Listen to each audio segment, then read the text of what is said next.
2019ની રાતના 2 વાગ્યા હતા. લગભગ અડધું ભારત જાગી રહ્યું હતું.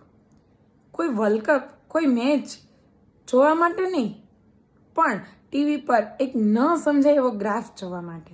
અને એ ગ્રાફ હતો ઈસરોએ લોન્ચ કરેલા ચંદ્રયાન 2નો, જે ચંદ્ર ઉપર લેન્ડ થવા જઈ રહ્યું હતું. આખું ભારત ખુશ હતું, કેમ કે ભારત એક ઇતિહાસ રચવા જઈ રહ્યું હતું.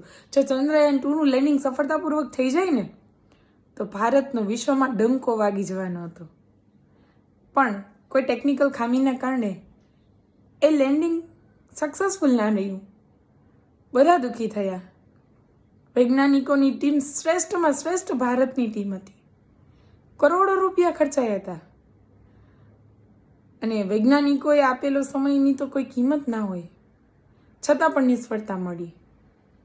પછી ઈસરોએ શું કર્યું?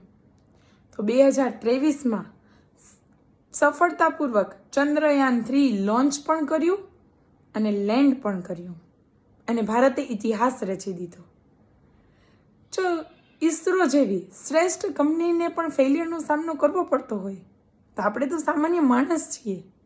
જે કામ કરે છે એ ફેલ થાય પણ છે, અને ફેલ થવું એ તો સામાન્ય બાબત છે.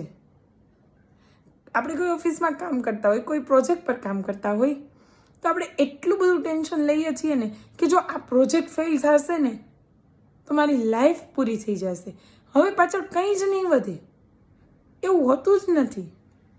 કોઈ એક ફેલિયરથી આપણું જીવન પૂરું નથી થઈ જતું, પરંતુ ફેલિયર ત્યાં સુધી જ ફેલિયર છે જ્યાં સુધી આપણે એમાંથી બહાર નીકળવાનો પ્રયત્ન નથી કરતા, એમાંથી કંઈ શીખવાનો પ્રયત્ન નથી કરતા.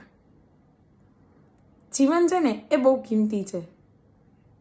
એને નિરાશામાં વિતાવી ના દો. ફેલિયરમાંથી શીખી અને આગળ વધો.